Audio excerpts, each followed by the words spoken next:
I'm Kyler Cheatham, Global Marketing Director here at Third Stage Consulting Group. Joining me today to talk about holiday supply chains is Brian Potts, Chief Client Officer. Welcome, Brian. Thanks for having me. Yeah, thanks for being here today. So obviously we are in an unprecedented time of supply chain shortages. Can you take a quick minute to give us a high-level overview of why that might be?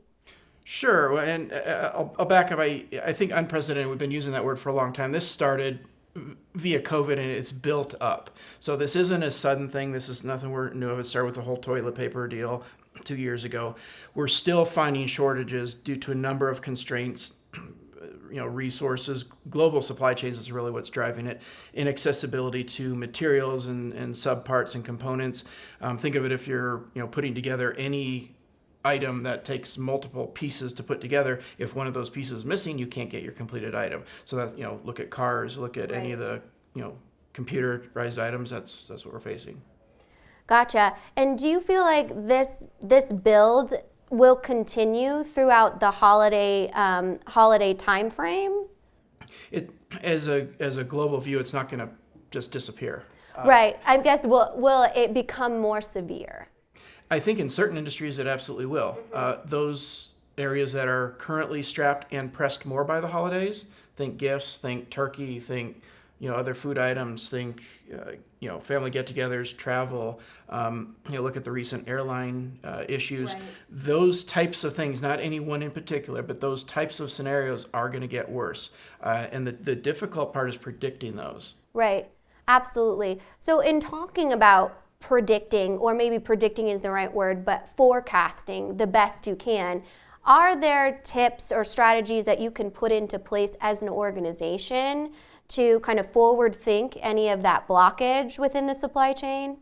Yeah, there's a number of things you can do. That's what we're dealing with a lot of our clients on right now. I think first understanding where those constraints are coming from. The easiest one is bulk up on inventory when you have the opportunity. Now, there's risk with that and cash flow and potentially bankrupting your company, and you got to be careful with that. But one thing is to overextend a little bit on inventory for common items. A lot of companies that are doing that are now looking at opportunities for resale. So if you get a bulk buy of some item, some good, some component that is good in your industry, you might be under some circumstance be able to resell and actually make an additional profit that way.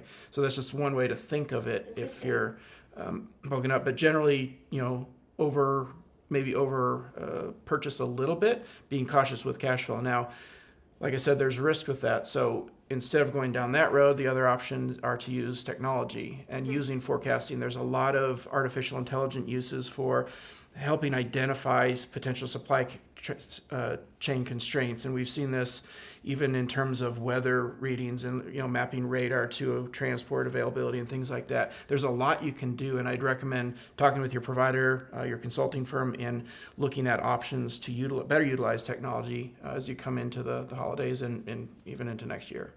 Yeah, definitely. And speaking of leveraging technology, artificial intelligence, machine learning, is that something that can scale to these labor shortages as well? Knowing that a lot of companies, specifically kind of in the retail food services world, will kind of staff up during this time, which hasn't been something that a lot of companies have been able to achieve. Well, right. So technology usage in, call it human resources, recruiting is those firms that are in that have been doing very, very well for that very reason. People are spending a lot of time, a lot of money trying to reach out, grab Sure. people in the marketplace who are already taken. So the faster you can get to the market, and also analyzing competitive rates and salaries and beating that a little bit. It's similar to the housing market last year. If you were able to go in with a bid a little bit over where you think the average bid would come in, you're going to win. Tie that in with mortgaging and stuff like that. So the same thing can work on the labor side, is make a little bit better offer, make a little bit more incentive, and understand where your competitors are. But that takes research. It takes some level of intelligence to bring that together.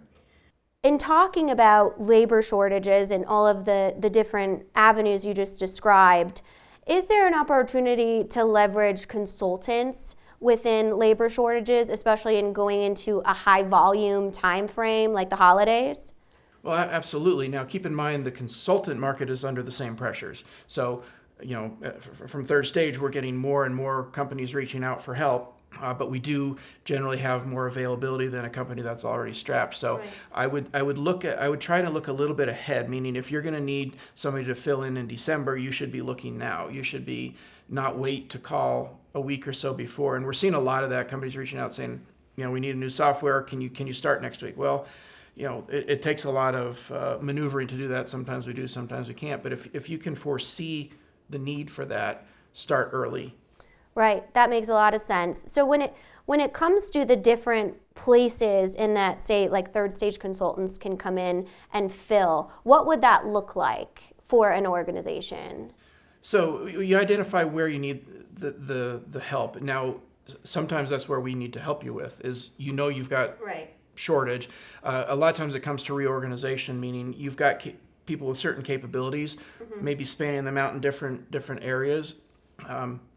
If sales is slowing down, but packaging is picking up, you Right. can move certain people around the organization. What you want to identify is where you don't have those skill sets. That's Right. where you bring in consultants for help. Usually that's on the either the more strategic business sides. A lot of times it's on the certainly technology sides where you might have one or two folks that are strapped and loaded, and Right. you don't have anybody else to help them. That's where you bring in consulting. Gotcha. And is this a good time for companies to look at new software when you are going into more of a high volume sales or output scenario? Yeah, timing for software, you need to look a little bit above seasonality. Okay. So look at your overall trend of business. If it's looking like you need new software, start thinking about it. You can map out going through the software evaluation doesn't impact seasonality one way or another. It's a much lower impact initiative. Once you get to implementation, that's when you want to look at when people are available, when they're not. You probably don't want to start implementing if you're retail in November. That would not make sense. So map it out. But you'd want to have your software selected by then so that you could plan out and have things in order to run, call it, Q2 or Q1. Gotcha. And relating that back to the supply chain climate that we're experiencing right now, what are some things that organizations can do or have those controllables to put into place to kind of buck the trend of experiencing or suffering throughout their supply chain? I think one word would be analytics. So know what you're looking at, and don't it's not a finger in the air which way is the wind blowing. It's let's have some metrics and understand where our business actually is versus where we think it is, where we think it's going. You want to look at trending over time. You want to look at again where you can use artificial intelligence and bringing in some additional data. Great, but don't make a judgment just based on what you think, what you hear, what people are telling you. Right. Put some actuality to it in your particular business because every business is unique. If you hear that one competitors having supply chain issues, take a look and see, is that gonna, do we have the same suppliers? Are we constrained by the same level of constraint as they are before you take action on it? Definitely. And what about creating some variety in maybe your suppliers or your distribution partners? Is that a way that companies can look at different avenues to getting their products to customers? Well, that's always a good business strategy. Gotcha. Now, what we're seeing now is that the market responds to every situation as it is right now. New avenues are opening up daily. So I would keep your eyes open on expanded supply chains, variations in distributors. New companies are taking on new opportunities. You look at the hand sanitizer in the mass market Right. a couple of years ago.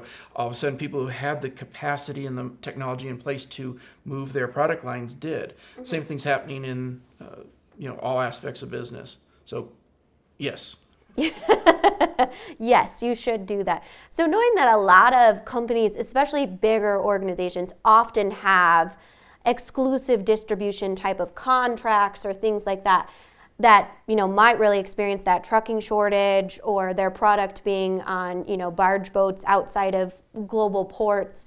Is there anything that they can do to look at actually those contracts and say, hey, let's talk about this? Yeah, so I'm not a lawyer. I'm not giving legal advice, but renegotiation of contracts is something that should come into play because there's different kinds of pressures you can put on. Exclusivity usually has some workarounds. There's some additional clauses. I'd recommend actually working with a legal team on that. Yeah. Because it's worth doing if it's impacting your business and your supply chain is you can see a way around it, but you're contractually locked in.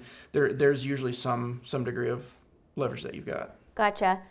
That makes a lot of sense. And we have a lot of legal content too on that side of software negotiations. But when it comes to those other contracts, it's definitely something worth taking a look at it, like you said.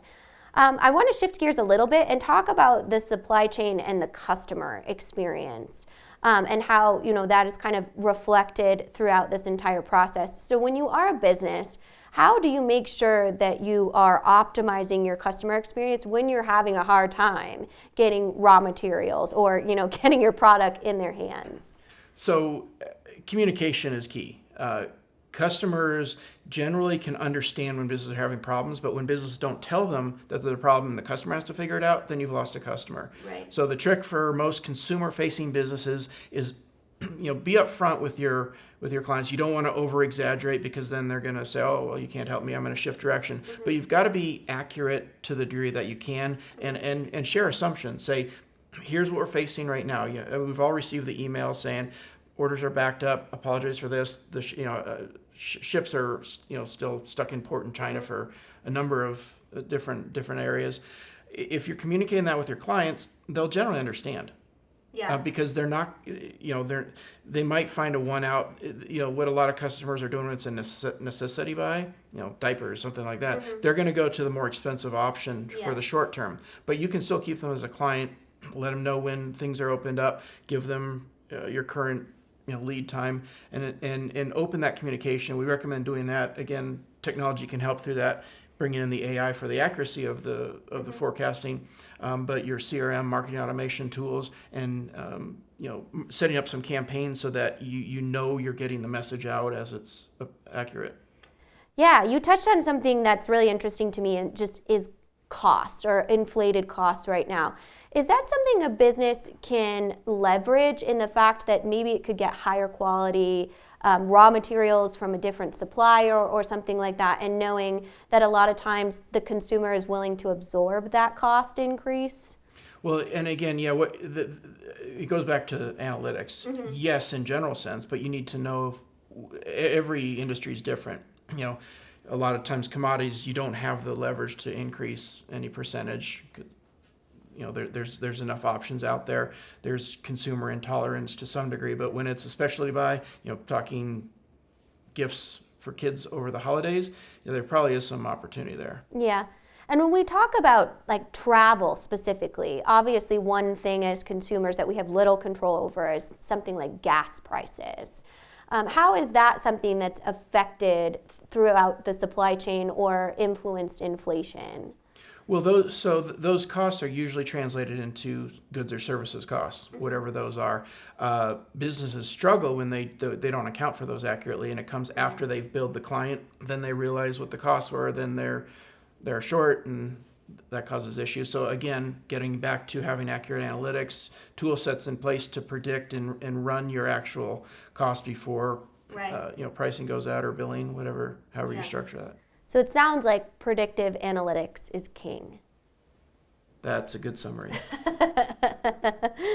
Excellent. Well, thank you so much for taking the time to talk to us today, Brian. If our community has any additional questions or wants some resources on supply chain management, what are some other recommendations you've had? Yeah, well, we love answering questions, so feel free to reach out. Information shown here. Also, subscribe to our YouTube channel, please, because we'll have continued updates on this. You can Google anywhere and find general information, but if you want targeted information, understand where you're looking, understand also the biases that go into information that you're receiving.